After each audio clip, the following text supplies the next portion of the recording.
യുടെ പേര് ഞാൻ മറന്നുപോയി. അങ്ങനെയുള്ള കുറെ ആളുകൾ ഈ ഇത്തരം കാന്തപുരത്തിനെതിരെ അതിരൂക്ഷമായ പ്രതികരണങ്ങൾ നടത്തുന്ന ആളുകളാണ്.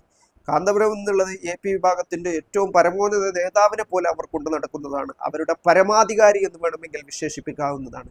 അങ്ങനെയുള്ള ആളെ ഇവര് അതിരൂക്ഷമായ രീതിയിൽ സത്താർ പന്തല്ലൂരിനെ പോലെയുള്ള ആളുകൾ വിമർശിച്ചതൊക്കെ പിന്നീട് വലിയ ചർച്ചകൾക്കോ അല്ലെങ്കിൽ ആക്ഷേപങ്ങൾക്കൊക്കെ കാരണമായിട്ടുണ്ട്. ഇങ്ങനെ പലവിധ കാരണങ്ങളുണ്ട്. ഇതിലെ യുവജന വിഭാഗങ്ങളും പിന്നീട് SKSF-ഉം SSF-ഉം പോലെയുള്ള ഇതിന്റെ വിദ്യാർത്ഥി പ്രസ്ഥാനങ്ങളും ഒക്കെയാണ് ഇതിന് അതികണിശമായ നിലപാടുകൾ പരസ്പരം സ്വീകരിക്കുന്നുള്ളത്. അതിനപ്പുറം സമസ്തയോ AP വിഭാഗത്തിന്റെ പ്രധാനപ്പെട്ട നേതാക്കന്മാർ അത്രയും ഒരു രീതിയിലുള്ള സംസാരങ്ങൾ നടത്തുന്നുണ്ടോ എന്ന് ചോദിച്ചാൽ പലപ്പോഴും ഇല്ല എന്ന് പറയേണ്ടി വരും. പക്ഷേ മറ്റൊരു കാര്യമുള്ളത് മുസ്ലിം ലീഗുമായി ബന്ധപ്പെട്ട മുസ്ലിം ലീഗിന്റെ റോൾ എന്താണ് എന്നതാണ്.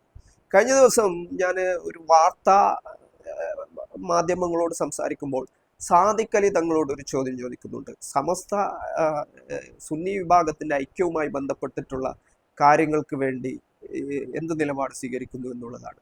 അങ്ങനെ നിങ്ങളോട് ഇതിന് ഒരു ഐക്യം ഉണ്ടാക്കാനുള്ള ശ്രമങ്ങൾക്ക് മധ്യസ്ഥത വഹിക്കണമെന്നുള്ള കാര്യം ഉണ്ടായിട്ടുണ്ടോ എന്നൊക്കെ ചോദിക്കുന്നുണ്ട്. അതിന് അദ്ദേഹം പറഞ്ഞത്, ഞാൻ തീർച്ചയായും അതിന് മുൻകൈ എടുക്കും, വേണ്ട കാര്യങ്ങൾ ചെയ്യും എന്നൊക്കെ ഉള്ള ഒരു മറുപടിയാണ് സാദിഖ് അലി തങ്ങൾ, പാണക്കാട് സാദിഖ് അലി തങ്ങൾ നൽകിയിരിക്കുന്നത്. മുസ്ലിം ലീഗിന്റെ സംസ്ഥാന പ്രസിഡന്റ് ആണല്ലോ സാദിഖ് അലി തങ്ങൾ.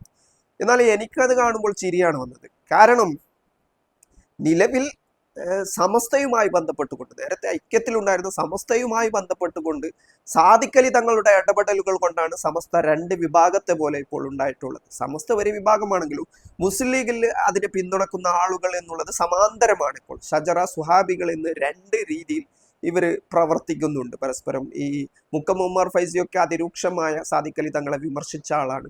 സമസ്തയിലും പല ആളുകൾക്കും അത്തരം വിമർശനങ്ങളുണ്ട്. അത് എന്താണ് വിഷയം എന്നാണെന്ന് ചോദിച്ചാൽ, നേരത്തെ ഉണ്ടായിരുന്ന CIC, ഈ ഹക്കീം ഫൈസിയുമായി ബന്ധപ്പെട്ട CIC വിഷയം